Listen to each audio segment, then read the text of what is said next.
Ravi, welcome again. I can see the hills of Shimla back in your back, and Ravi is just back from the Chinese border, joining HP, and we are going to talk about privacy of in digital media. Ravi, to begin with, is privacy a myth in digital media? Well, the whole of digital media is built on what is called the surveillance capitalism, which requires taking the data of individuals and using it for advertising and targeted marketing. Therefore, whenever you are on social media or online, you have to be very careful about protecting your privacy and your security. So certainly, because there are all the organizations which want to uh, capture your data, your sensitive personal data, and your critical personal data for targeted advertising and marketing. And also, governments want to snoop on you. Then there are political parties who want to build a profile of you for election purposes. So, in this era, the digital age, it is very important for an individual to take charge of his online privacy and security, and also the government laws had to be enforced. International conventions and regulations on privacy have to be enforced. There is the personal data protection bill has been pending before parliament for several years, and it is right now before standing committees Yeah, and that, the that expert apart, that committee. apart, let us put that point a little later. You talked about two Yes. important things, the security and privacy. Can you explain in relation to the digital media, security and Well, privacy? people, the whole digital economy, let us say of Facebook or YouTube or Twitter or any of them, they get their revenues from targeted advertising. So they use big data analytics to build a very detailed profile of each individual at a micro level, so that they can sell this data to advertisers who can then give you targeted ads that you're likely to click on and likely to purchase various goods and services. Secondly, there is a lot of identity theft going on. It is very important uh, to protect one's privacy, if to prevent financial frauds, identity theft, a lot of pornography, revenge porn is being done by manipulating photos and videos, and especially the online security is very, very important in order to prevent financial frauds. People empty out your bank accounts. Scam artists get to know so much about you that they can uh, pitch a very compelling um,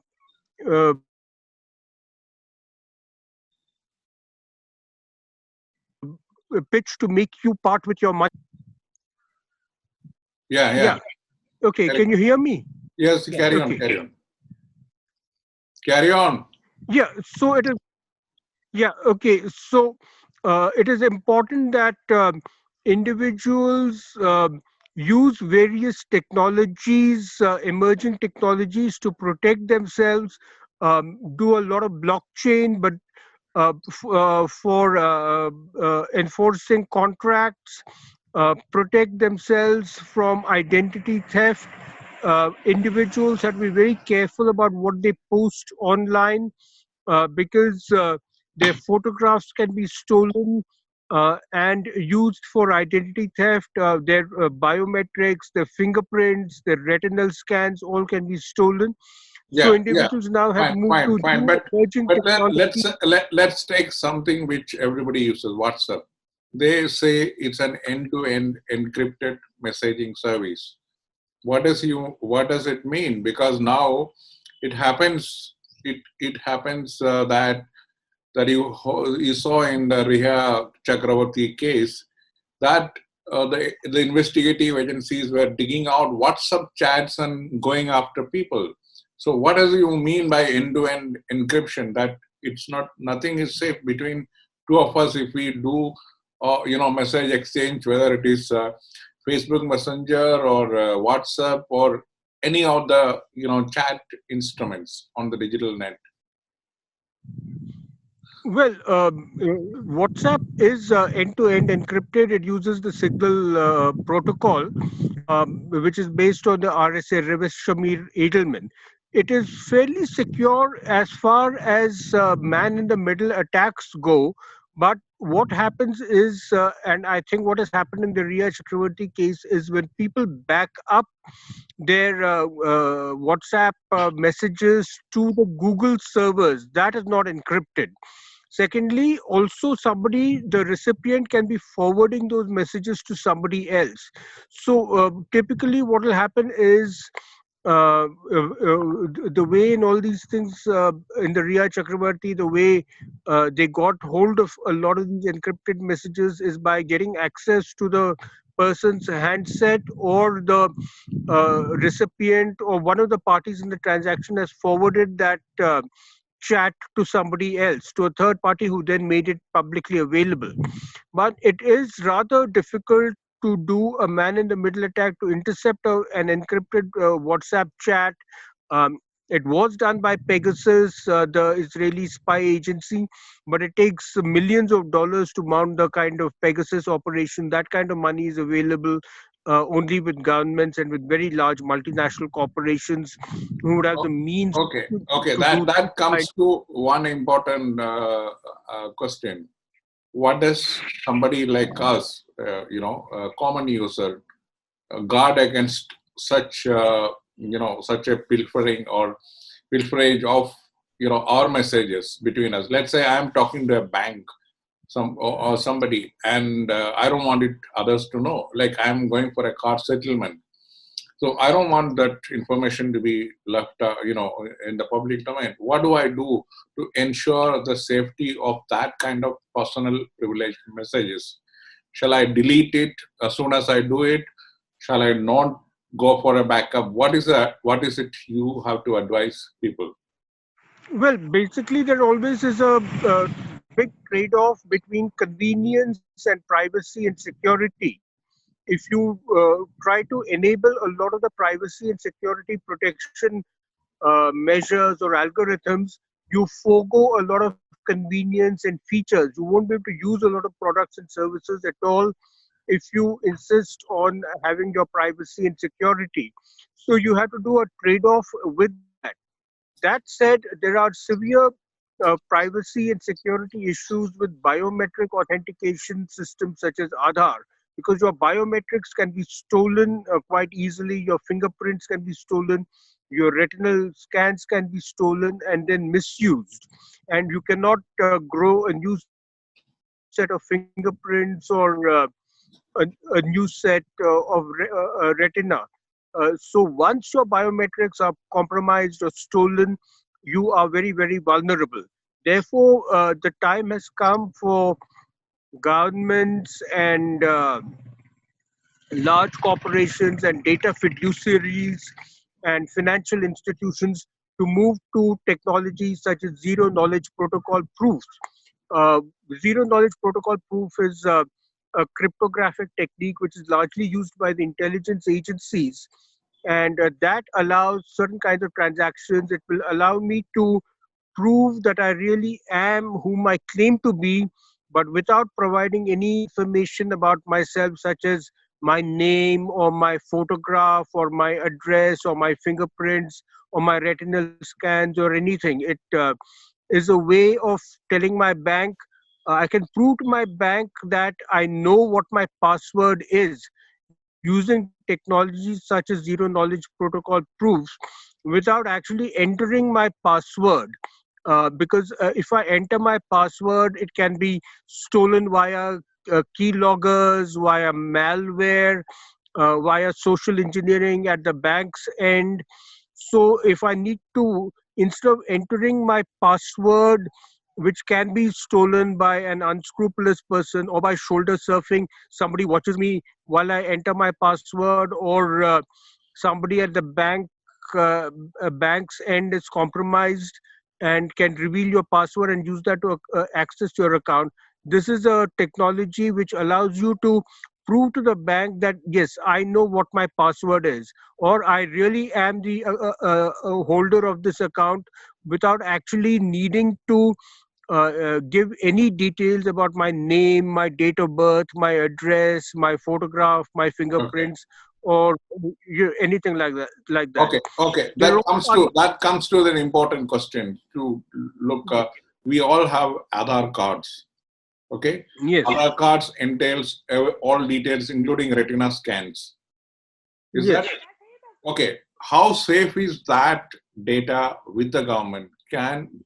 How safe is it as far as I am concerned, or you are concerned, as of Oh, now? not at all safe, because they are held in centralized databases, and anybody can access those databases. Secondly, the problem, most of the security risks with Aadhaar come not from the database itself, or the architecture of Aadhaar as such, but from third party applications and users which use Aadhaar in ways for which it was not initially designed.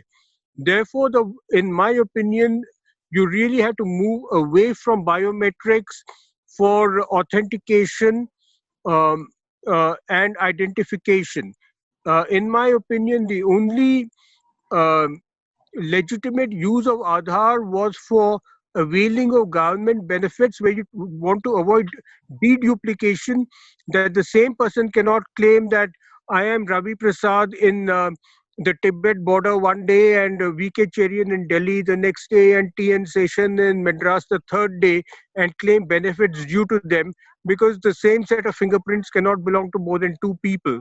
But using of fingerprints to identify one person is fraught with danger, because your fingerprints can be very easily stolen. For instance, now the cameras are so good that if I do this, if I do a V for victory sign, they can actually pick up my fingerprints. And with 3D printing is also so good that they can make a 3D plaster cast of that and then use it as a thumb impression on a piece of paper, Okay. let's say a stamp paper. So that comes to So, the next question of how far, or how important is the privacy, the data privacy bill which is before the parliament, uh, in this case, in this yeah, well, scenario? Yeah. yeah, there have been several drafts of the Data Privacy Act for many years, the PDP bill, and that identifies certain types of data, such as personal data, sensitive personal data, critical personal data. And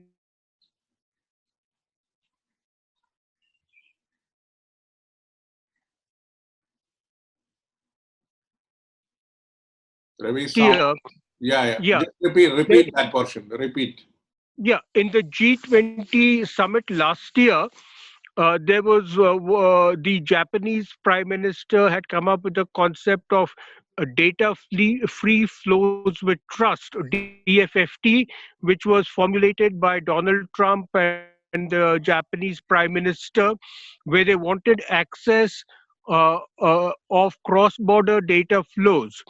And India was one of the countries which strongly opposed that, because the Indian views on how data should be used is quite different from many other countries.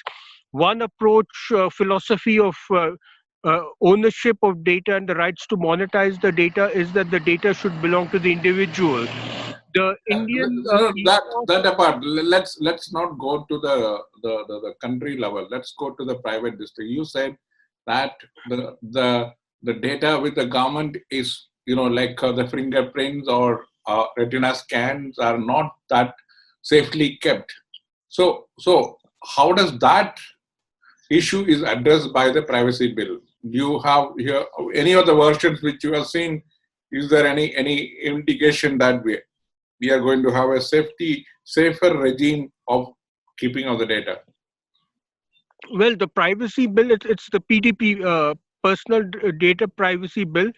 It seeks to give legal protection to certain types of personal data, such as your financial information, your health information, family life, sex life.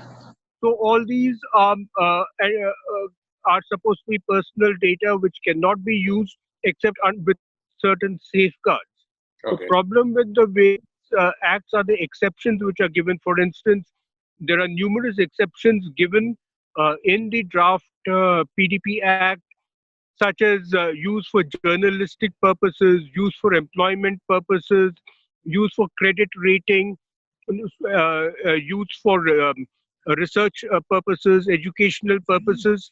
So all these exceptions and loopholes have to be strengthened, and data should be used only for the purpose for which it is used. There are also very many good provisions in the Personal Data Protection Act, such as the right for correction, the right for to be forgotten, where a person can revoke the consent given at any time. So certainly, it is a step forward, but there are a lot of the exceptions which are given, such as for journalistic purposes, employment purposes, research, Yeah, yeah, and education. you are repeating it. You said it already. So which means that Those loopholes. even this privacy data bill is not sufficient to address the issues as of now. Okay, then my last question will be, we all hear about digital footprints, across whenever, so, something happens, we found the digital footprint. So, this is the way we are going about. So, how important is, digital footprint and the privacy? How is it all related? Well, digital footprint is that whenever you do anything on the internet, there is a trace of it which can be pulled up decades later. So the cardinal principle to follow is, if you're doing it anything on the internet, uh, surfing any website, sending an email, always think of it as doing it in full public view, and which is being recorded for posterity and which can be used in ways you never foresaw. Okay. Therefore, it is now there are some emerging technologies, as I said, to protect your privacy. I talked earlier about zero knowledge protocol proofs, and that can be used a lot in the government sector and the big corporate sector. The other problem is with use of blockchain, because everything in blockchain is public.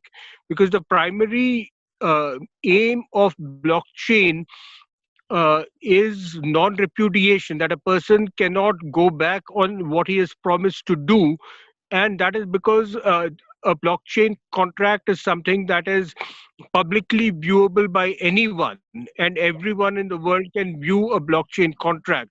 Okay. Therefore, a lot of the financial institutions which are moving to blockchain for smart contracts and non-repudiation, there will be severe violation of privacy because of blockchain. And the way to go about it is, as I said earlier, zero knowledge protocol proofs. Because according to zero knowledge protocol proofs, it is possible for a transaction to be completed where neither the identity of the sender of the money is known, nor the identity of the recipient of the money is known, nor the amount of the transaction is known, nor the date and time of the transaction is known.